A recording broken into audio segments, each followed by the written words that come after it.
Hello, and welcome to the DOS Champions podcast. We're going to be trying something a little bit different this time around. We are going to call this the flavor of the week. We're going to address some stuff that we've noticed in U.S. men's national team discussions for the most part, but along the way, we'll probably throw in some other stuff. You're going to end up seeing a few of these sound bites sprinkled around. They'll be issued on Twitter and a few things onto the YouTube channel. We figured putting some things into bite-sized pieces so everybody could gobble them up and, have an example of where our heads are at on stuff that's happening right now. So today, the topic is going to be on assessing players across different leagues with really a specific eye, because this is a, really U.S.-centric podcast, a specific eye on MLS versus some of the more middling European leagues. And I've talked for a minute and haven't even mentioned my my partner in crime here, Alex. How's it going today? Dude, I'm all good, but you know that people are just going to unsubscribe as soon as they hear my voice, so I'm going to let you keep rolling, dude. Oh yeah, you think that? I know that. You think you are the most annoying of us? How dare you? Yeah, I take pride in that. Yeah, you're a troll. Yeah. So I guess let's just get into it, right? Like the MLS and assessing players that play in the MLS and how their performances should be judged versus players that are in, let's say, the Scottish League, the Swiss League, and then the Austrian League's a good example of this, and maybe even really the Championship. And we'll use some specific player examples along the way here to try to highlight what our points are. And really, this podcast is meant to kind of break through some of the hyperbole and get into why nuance in these type of assessments, when we really can't do like for like, is so important, and why just dismissing achievements because the league is not of sufficient quality is not very useful, or trying to make leagues seem like they're of lesser quality, or not understanding how they're structured, or ignoring how they're structured and how that impacts what the expectation of players are and everything. So enough with the prefacing, but the basic thing here is that MLS may be a stronger league on the whole than some of these examples. It probably is a stronger league on the whole than the Scottish League, the Swiss League, and perhaps even the Austrian League. But the way that these leagues in Europe are structured makes it so that all the top teams are better than all the MLS teams, and that's an important difference to look at, and it's important to recognize when assessing players that are especially on those top teams versus some of the middle teams. Having access to the European competitions is also a huge thing for these teams in Europe, that it gives them a whole different dimension to the competition and what they're able to do, and at what level the players that are on their teams are able to achieve. And I got to throw in one more. Yeah, I got to throw in one more point. So I think that's like really important to note. Like the top of these leagues are so much more competitive than the MLS. So the Swiss League, the Austrian League, the Scottish Premier League, the teams that are at the top of those teams would dominate teams in the MLS. But what's also true is that the teams at the bottom of those leagues are likely, maybe they're not necessarily better than MLS teams, although I would argue they are. But especially towards the end of the season, they're trying harder than MLS teams. There's pro rel that exists in those leagues. So many of these guys are like trying to save their paycheck, trying to save their pride, trying to pull for their fans and not get booed off the field. And that's like a huge difference. If you like look at like FC Cincinnati and compare them to some of the bottom table teams across, the Austrian League, the Swiss League, and the Scottish Premier League, I would venture to guess that like FC Cincinnati, especially towards the end of the season, is a much less competitive team. Yeah, I think that that impetus that comes from wanting to avoid relegation and keeps them competitive and needing to go and seek points rather than really wanting to avoid points to be rewarded with a better draft pick is a very important thing for the integrity of competition in general. Well, and then you have to factor in things like the finances. Like there is no GAM and TAM. There is no financial protection from the league for many of these teams in Europe, and that exists I think GAM and TAM in many cases is allocated to teams that finish towards the bottom of the table in MLS. Yeah, I'm not exactly sure how all of that works. I feel like it's purposely confusing so that people don't realize how much of a sham the MLS is. But I think one of the big things here for these top teams in the European competitions or in the European leagues that are kind of middling is that they're expected to dominate each game. Yeah, it might be against lesser competition, but the expectation to win and perform week in and week out is something that should be not like, oh, they just beat up on poor teams. It really shouldn't be the take. The take should be, if they don't beat up on the poor teams, they get a bunch of shit. So like the players that are on these top teams are kind of getting used to winning all the time, and they're getting used to having expectations to be better than their opponents all the time. And that, I think that develops mentality for those top players in a manner that is something that MLS actually doesn't have. And it's really, really important for assessing the top players on these top teams. Dude, that's a great point. Does it make sense to zoom in on some of the players and some of the comparisons that we've heard on social lately? Maybe we start with Jordan Pefok. Yeah, I think that is a great spot to start. So just some of the key things that Pefok, given his station as a player on a top Swiss team, he was able to play in the Champions League. He scored a couple goals there, so he's capable of competing at a Champions League level. It's hard to assess anybody in the MLS if they're capable of competing at Champions League level because they don't play in the Champions League. So you can't really say it one way or another. Maybe they could, maybe they couldn't. It's speculative beyond that. But we know that Pefok is capable of playing at a Champions League level because he has played at a Champions League level. He scores a ton in Switzerland. So yeah, you might once again say, oh, against poorer teams or whatever, but he's scoring. He's going through the reps. He's expected to score so that his team wins. If he doesn't score, they don't win as much, and then they are looked at as being like, what the hell? Why didn't you beat up on all the crappy Swiss teams? So right, and their thing isn't to ship off a young talent to get a whole bunch of coin, right? They're not making money off transfers. They're making money off of competing in the Champions League. So he doesn't have grace. Yeah, that's a big deal for them. You're right. There is financial impetus for them to perform very, very well. And I imagine a lot of their contracts reflect that qualification, So, yeah, and now I think we're going to get into some of what we consider to be poor analysis, and I think generally it just is poor analysis to diminish performances strictly based upon what the league conditions are. A phrase that we came up with here while we were prepping is you should be weighting these things rather than dismissing them. Because if we actually care to look at them for what they are, try to make a statement about what they are, it's way better to go, okay, what are the factors? Not go, here's one factor, Switzerland's bad, therefore none of this matters. That's just erroneous, like in its approach. Dude, I totally agree. I think for anyone making comparisons across leagues, one of the things that you need to do, mostly because the claims are really difficult to make, is it's on the person who's making the claim that one player from one league is better than another player from another league to actually supplement the evidence.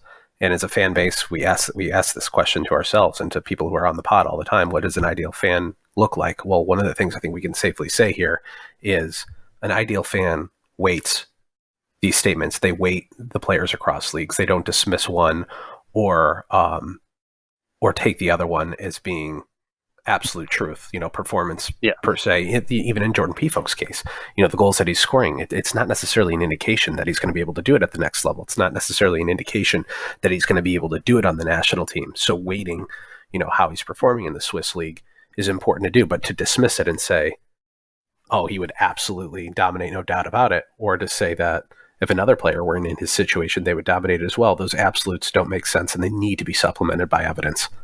Yeah, and I guess now that you got into the if part of it, we see this often with the Pepe versus Pefok thing has been chumming along nicely. And you often see people who are very pro Pepe say things like, well, if Pepe was in Switzerland, he would be scoring a ton of goals. And it's speculative and really doesn't have any meaning for true assessment. If you're going to do that type of speculation, well, can't you just do it with, shouldn't you just do it with everything? Like, shouldn't everybody be like, oh, well, if he was over there, he'd be doing this. And if he was over there, he'd be doing that. And you can see how that just like ends up being an endless cycle that has very, very little meaning in the real world. It's like, it wouldn't be fair to go, well, if Pefok was in Germany on Augsburg, he would be scoring lots of goals. That's just an assertion that you have no proof of, and that's why I would never end up advocating for that type of thing. So let's, not that any of the fan base is going to listen to us, but I think we should lean off of the speculation stuff and as if that's like a substantive argument. Yeah, I agree. And like one of the things that's also, I'll note is if you look across sports and across teams, it's very uncommon that for players with low productivity rates to go have super high productivity rates on other teams. It just generally doesn't work like that. Usually the productivity rate of a player, it might take a little bit of a boost based on the conditions around them. But it doesn't, across like all sports, it doesn't take huge leaps. If you look in the NFL, there aren't receivers who are awesome on one team and then shit on another. Like if you look at Randy Moss, he was like fantastic on every team he played for. Except for the Raiders at one time, but yeah, and like you look at like shitty players, like there's NBA players like Michael Carter-Williams, for example. He won Rookie of the Year, but he wasn't considered a good player. And then every other team he went and played for, it was the same thing. He wasn't a good player. And one of the things that I at least take pride in personally in what we do at DOS Champions is we keep that consistent across who we evaluate. And even for Josh Sargent, like he hasn't been an elite goal scorer in any of the leagues that we play in. And like, yeah, sometimes we think maybe things would be different if Bremen were at the top of the table or if Norwich were at the top of the table. But instead of saying, hey, Sargent's actually really good, he's just playing on shit teams, we've taken the position of Sargent's probably just a better midfielder than he is a forward. Yeah, or I think it's a good way to think about it is that, if somebody is scoring a bunch in a league, even if the league is of lesser prestige than maybe what you would consider good, that player is still scoring a lot. And the reps of scoring are very, very important. Now, like absurdities aside, if somebody's scoring in like JV freaking Division II Wisconsin, I'm not exactly going to say that they're going to score for Manchester United. But like that's just not a reasonable comparison. When we're talking about professional leagues where the guy also plays in the Champions League, it's fairly reasonable to go, well, he is scoring a lot, so he's probably decent good at scoring. Yeah. And he's probably going to score a lot. He's probably going to score a lot in, what might be a similar league. Yeah, but it's really hard to say for sure, But it's more reasonable to say if somebody would be scoring somewhere else when they are scoring where they're at than somebody that isn't scoring where they're at would be scoring somewhere else. And that's I think where the Sargent thing comes into play is that he is maybe not a goal scoring type.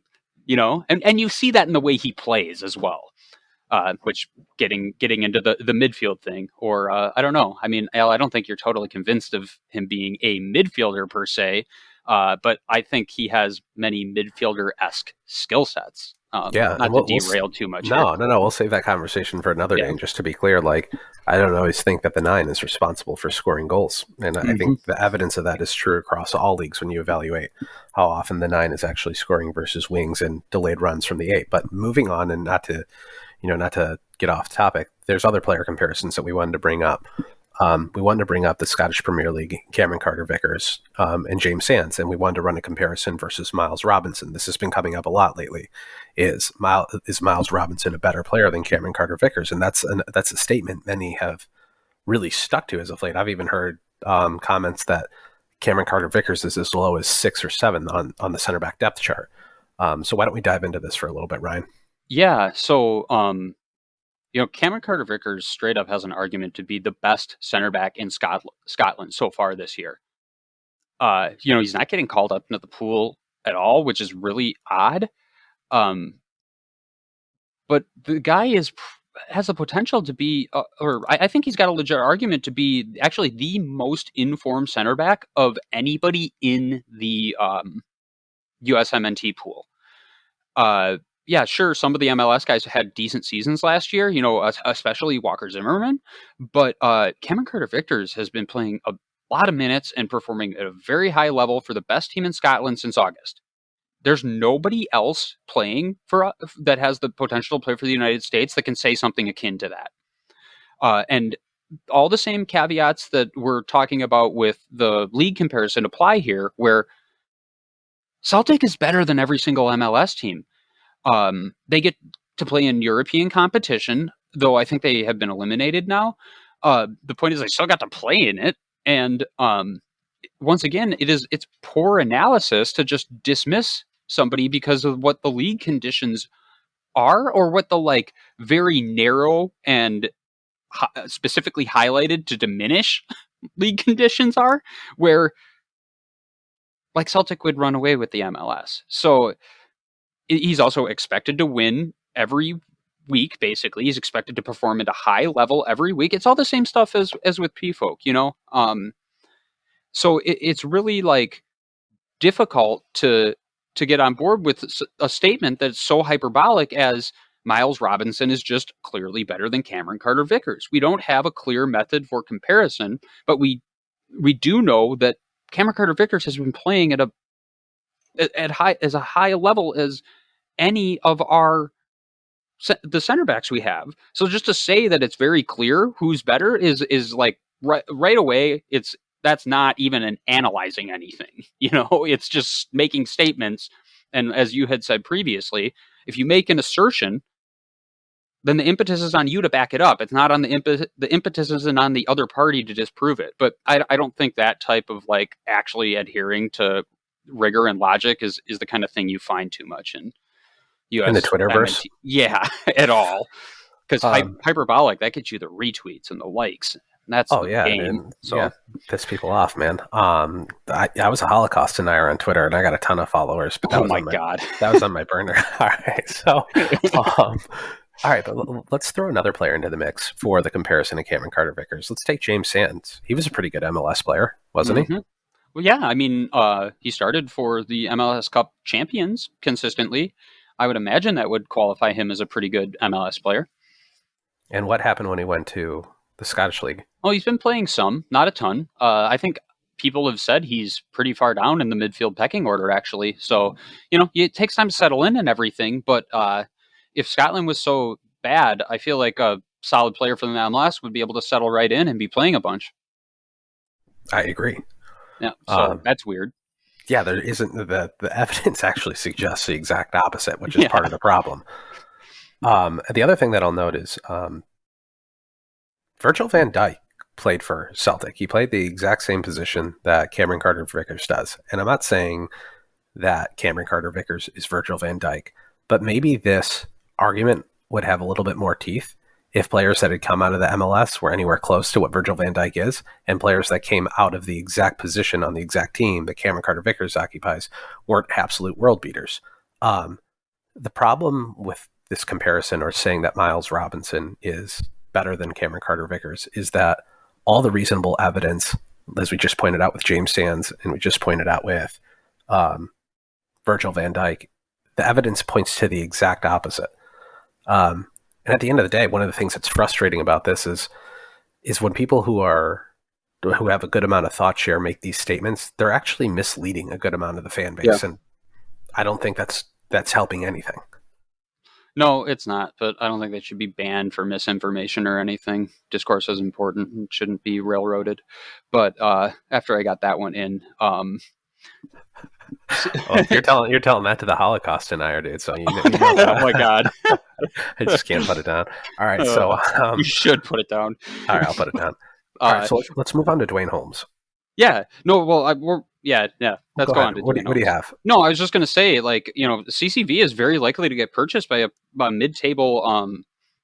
Yes, a mid-table EPL team. He's going to get purchased. He's going to get purchased. Miles Robinson had a lot of links to a lot of different teams and never ended up making the move. Maybe there was interest, and he, had the MLS wants too much money for me problem, but He's still in the MLS this season. Well, dude, and if he was that good, people would fucking have bought him. Just straight up. Exactly. And I hate to keep doing this and like beating these players down, but like we said it at the time, Ricardo Pepi for $20 million wasn't a good move. And like, look at the situation now. Are we really supposed to believe that the valuations and the things that the MLS is saying and the deals that are being manufactured between MLS teams and teams in Europe that have MLS ownership are actually representations of how good those teams are? For me, you know, if these egregious deals are being made between owners, they're inflating the value of these players.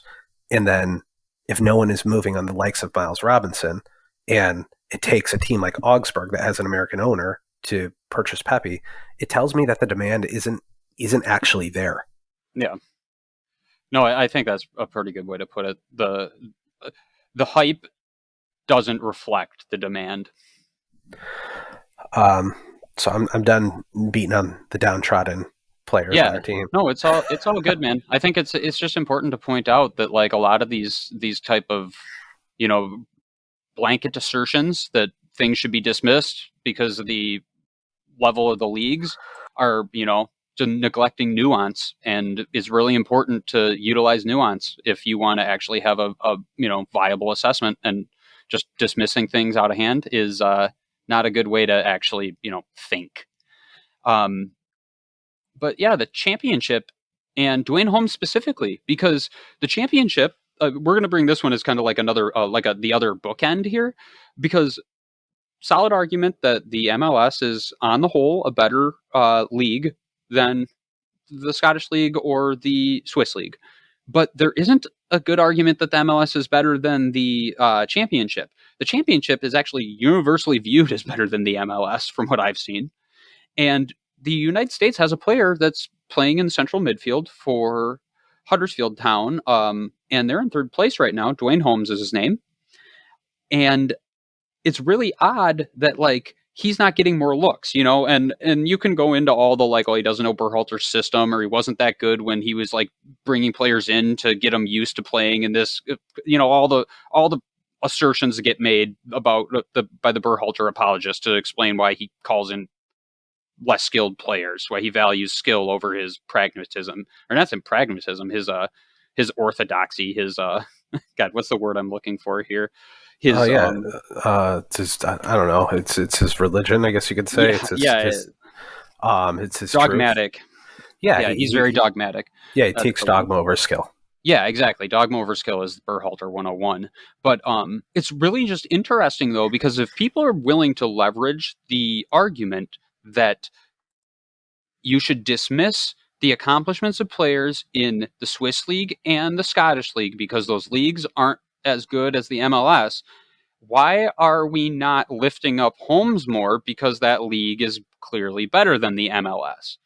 I'm not saying that is what should be done, because I, once again, will advocate for nuance in these discussions, but the inconsistency in the logic is very, very apparent. It's very telling, too. It's one thing to diminish somebody, and it's another thing to lift somebody up. Yeah. And there's another thing I think we should probably hammer home more is we need to be more about what did this player do, and less about, oh, the guy that he's competing with is bad for X, Y, and Z reasons. Merit stands on its own. If people are telling you that this guy is terrible, terrible, terrible, they're not like able to actually unable to prop up their dude because he's not doing anything. That story speaks for itself as far as I'm concerned. Yeah, I agree. And I think that's part of the reason why we're doing this pod. Yeah. You know, I hate to backtrack to Miles Robinson, but one of the reasons why we bring him up, and personally one of the reasons why I talk about it, is because, like, I frankly don't think he's been very good. And I don't think he's useless, but I don't think he's been very good. So it's bizarre to me to tear somebody down like Cameron Carter-Vickers and prop up a Miles Robinson who's got a ton of mistakes, instead of evaluating the entire player pool and taking the logic that we talked about earlier. If you're going to evaluate players across leagues, then you need to do it across all the players that are present in our pool, and not look at a guy like Dwayne Holmes. Why not spend your energy there? Mm-hmm. Yeah, if you're going to make blanket statements about league level and whether or not the players are worth assessing, then obviously that should lift Dwayne Holmes up. But it doesn't seem to be lifting Dwayne Holmes up too much in MLS-esque circles. Odd. Does it make sense to go into like the global conditions and the global recommendations that we would make and kind of close this thing out? Yeah, let's do it. Well, I'll ask you the question: can we or should we say that the MLS is better than the Swiss League, the Dutch League, or the Scottish Premier League? Sure, we can. Does it have any like meaning that helps you analyze things better? Maybe somewhat, but just saying that it's definitive and that everything and acting as if everything is black and white and letting that really two-toned nature color the rest of your assessments is not the way to go. I agree, man. And I think like the bottom line and really what we've kind of got to in this whole pod and what we're aiming at is that false equivalencies are bad. Mm-hmm. Saying that X player is the same or better than Y player, even though their situations are nothing alike, and failing to describe any of the nuance and how they actually are similar or explaining that is a false equivalency, and that doesn't help any one of us. Yeah. I'm willing to like talk. I love to talk about this kind of stuff with people. And actually one of the most frustrating things for me since we've gotten into doing this is the fact that like you try to present things in like a, hey, maybe we should think about it like this manner. And you get responses that are like, nah, he's mad. But yeah, like, okay, that like doesn't contribute to the conversation. Can you explain why you don't rate him in any meaningful manner? And oftentimes you just get more ridiculous one-line BS, like LOL, JK, haha. Like, just, I don't know, man. There's some frontal lobe development that's needed, I think. But just hopefully YouTube will help us with that a little bit. Well, I guess that like just about wraps up this this flavor of the week segment. I think we're going to try to do another one in the next like 3 to 4 days. But please give us your feedback. Let us know what you think of the format. And Ryan, any closing thoughts for our listeners at home? Yeah, man. We need to be weighting things. You got to weight things and try to be fair. If you just dismiss stuff, then you're not actually trying to think very much. Well, people would rather die than think, and I think that's a Bertrand Russell quote? I'll leave everyone with that. All right. Dude, thanks for being here, and we'll talk to everyone soon. Have a good night.